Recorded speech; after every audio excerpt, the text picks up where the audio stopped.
حضرت عائشہ صدیقہ رضی اللہ تعالیٰ عنہ نا بطور ناز کے فرمایا کرتی تھی، کہتی تھی 10 خوبیاں لوگوں مجھے وہ ملی ہیں جو میرے علاوہ کسی حضور کی زوجہ کو نہیں ملی۔ سب کی الگ الگ خصوصیات ہیں نا، سب کی الگ الگ شانیں، انفرادیت ہے۔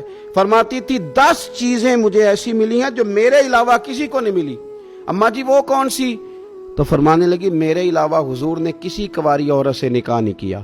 پھر فرمانے لگی میرے علاوہ حضور کی کوئی بیوی ایسی نہیں، کوئی اہلیہ ایسی نہیں جس کا باپ بھی مہاجر ہو، جس کی ماں بھی مہاجر ہو۔ اور پھر فرمانے لگی لوگو اللہ تبارک و تعالیٰ کا کرم دیکھو، رب کریم نے میری برات اور میری پاک دامنی کا اعلان عرش سے جاری فرمایا ہے۔ عرش سے حضرت عائشہ صدیقہ کے بارے میں 18 آیتیں سورہ نور کی نازل ہوئی۔ پھر سیدہ عائشہ صدیقہ رضی اللہ تعالیٰ عنہ فرمانے لگی میں ہی وہ خاتون ہوں کہ نکاح سے پہلی ریشمی کپڑے میں لپیٹ کے حضرت جبریل میری صورت لا کے حضور کو دکھایا کرتے۔ پھر فرمانے لگی میں ہی وہ عورت ہوں، میں ہی وہ حضور کی اہلیہ ہوں کہ جس برتن سے حضور غسل کرتے تھے مجھے بھی اسی سے غسل کرنے کا شرف حاصل ہو جاتا تھا۔ پھر فرماتی ہیں لوگوں یاد رکھو میں ہی نبی پاک صلی اللہ تعالیٰ علیہ وسلم کی وہ بیوی ہوں کہ میں حضور کے سامنے سوئی رہتی تھی، حضور تہجد کی نماز پڑھتے رہتے تھے۔ گویا جو انوار و تجلیات تہجد کے وقت وہاں نازل ہوتے تھے مجھے بھی اس میں سے خیرات ملا کرتی۔ حضرت عائشہ صدیقہ رضی اللہ تعالیٰ عنہ فرماتی ہیں یہ میرا ہی مقام ہے کہ حضور میرے بستر میں ہوتے تھے اور حضور پر وحی نازل ہو جایا کرتی۔ پھر ارشاد فرماتی ہیں کہ نبی پاک صلی اللہ تعالیٰ علیہ وسلم نے مجھے ہی وہ مقام دیا کہ حضور کا نورانی وجود میری گود میں تھا جب نبی پاک نے وصال فرمایا۔ فرمانے لگی میں ہی وہ خوش نصیب ہوں کہ میری باری تھی جب میرے نبی پاک کا وصال ہوا۔ اور 10ویں نمبر پہ فرمانے لگی لوگوں میں ہی وہ خوش قسمت ہوں کہ جس کے حجرے میں رسول پاک علیہ السلام کو دفن کیا گیا۔ قیامت تک جس پر لوگ سلام بھیجیں گے جسے گنبد خضرا کہا جاتا ہے، یہ وہی مقام ہے جو حجرہ عائشہ صدیقہ کہلایا کرتا تھا۔ اللہ تو سیدہ عائشہ صدیقہ کے صدقے ماؤں پہ فضل فرما، بہنوں کے نصیبے اچھے فرما اور بیٹیوں کو برکتیں عطا فرما۔ فاقہ کرنا بھی میرے نبی پاک کی سنت ہے، مسواک کرنا بھی سنت ہے اور فاقہ کرنا بھی۔ مسواک والی سنت زیادہ اپناتے ہیں لوگ، فاقہ کرنا بھی نبی پاک کی سنت ہے۔ ایک صاحب مجھے کہنے لگے جناب بیٹھ کے کھانا حضور کی سنت ہے۔ میں نے کہا کبھی کبھی نہ کھانا بھی نبی پاک کی سنت ہے، نہ کھانا بھی حضور کی سنت ہے۔ اور ہمارے فقہاء نے لکھا ہے جو روٹی زیادہ کھاتا ہے اس میں 2 باتیں پیدا ہو جاتی ہیں۔ کیا کیا؟ ایک بولتا زیادہ ہے، دوسرا سوتا زیادہ ہے، غافل ہو جاتا ہے۔ فاقہ اور حکیم اطباء ڈاکٹر کہتے ہیں کہ پیٹ خالی رہے نا جس آدمی کا، اس کا حافظہ مضبوط ہوتا ہے، اس کے ذہن کی گرہ کھلتی ہے۔ زیادہ کھانے سے تو خماری چڑھتی ہے، دماغ ڈھونڈتے پھرنا روٹی کدھر سے آج اچھی ہے، گھر میں نہیں پکی تو ہوٹل چلے جانا، کھانے کے سوا اور کام ہی کوئی نہیں۔ اور صاحب میرے نبی پاک علیہ السلام نے فرمایا کافر 7 آنتوں سے کھاتا ہے، 7 آنتوں سے، اور فرمایا میرا مومن 1 آنت سے کھاتا ہے۔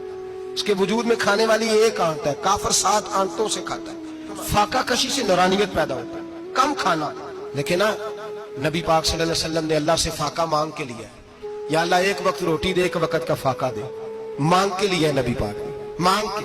حضرت ابو ہریرہ رضی اللہ تعالیٰ عنہ فرماتے ہیں بھوک زیادہ لگتی تھی نا جب مجھے، تو میں حضرت عمر سے، ابو بکر سے، عثمان، مولا علی سے کوئی مسئلہ پوچھ لیتا تھا، اور جب میں مسئلہ پوچھتا تھا تو وہ مجھے روٹی کھلا دیتے تھے۔ جب میں ان سے مسئلہ پوچھتا تو وہ مجھے، حضرت ابو ہریرہ فرماتے ہیں مجھے بھوک لگی، میں حضرت عمر کے پاس گیا، ان سے مسئلہ پوچھا۔ ان کا رواج تھا جب میں مسئلہ پوچھتا تو پہلے روٹی کھلاتے۔ ہمارے بزرگ یہ فرماتے ہیں کہ کھانے کھلا کے دین پڑھاؤ، صرف تمہارا کتب خانہ نہیں کھلا ہونا چاہیے، تمہارا دسترخوان بھی کھلا ہونا چاہیے۔ کسی نے نبی پاک صلی اللہ علیہ وسلم سے پوچھا تھا بہترین مسلمان کون ہے؟ حضور نے فرمایا جو سلام لینے میں پہل کرے اور روٹی زیادہ کھلائے، جو روٹی ہر وقت فکر کرے یار تو روٹی کھا لے، روٹی کھانے کی طرف توجہ دلائے۔ کھلانا سنت ہے، زیادہ کھانا اس میں بھی فرق رکھے۔ تو نبی پاک صلی اللہ علیہ وسلم کے صحابی حضرت ابو ہریرہ رضی اللہ تعالیٰ عنہ فرماتے ہیں میں نے حضرت عمر سے مسئلہ پوچھا، میں نے کہا حضور مسئلہ بتائیں، تو کہتے پہلے ان کی عادت تھی جب میں مسئلہ پوچھتا تو روٹی بھی کھلاتے، آج انہوں نے مسئلہ ہی بتایا ہے، روٹی کوئی نہیں کھلائی۔ تو مجھے کہنے لگے ابو ہریرہ تو سوچتا ہوگا روٹی نہیں اس نے پوچھی، تو نے کب سے کھانا نہیں کھایا؟ میں نے کہا صبح سے۔ تو جناب عمر کہنے لگے میں نے کل صبح سے نہیں کھایا، چل ابو بکر صدیق کے گھر مسئلہ پوچھتے ہیں۔